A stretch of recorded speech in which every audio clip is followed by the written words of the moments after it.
ગોધરા સબ જેલમાં ગુરુવારે આશરે 200 કેદીઓ માટે ગુજરાતી હિટ ફિલ્મ લાલો કૃષ્ણ સદા સહાય તેનું વિશેષ સ્ક્રીનિંગ યોજાયું હતું। આ કાર્યક્રમનો મુખ્ય હેતુ કેદીઓમાં સકારાત્મક અને માનસિક સુખાકારીને પ્રોત્સાહન આપવાનો હતો। આ પહેલ જિલ્લા પોલીસ અધિક્ષક ડોક્ટર હરેશ દુધાત અને ડીવાયએસપી બિંદા જાડેજાના પ્રયાસોનો એક ભાગ છે।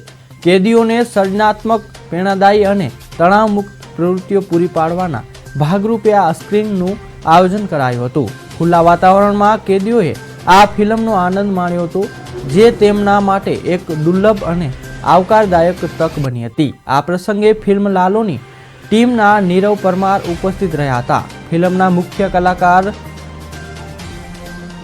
સુહૃદ ગોસ્વામીએ વિડીયો સંદેશ દ્વારા કેદીઓને સંબોધ્યા હતા અને આયોજન બદલ આભાર વ્યક્ત કર્યો હતો। તેમણે કેદીઓ સાથે વાતચીત કરીને તેમનું મનોબળ વધારવાનો પ્રયાસ કરવામાં આવ્યો હતો।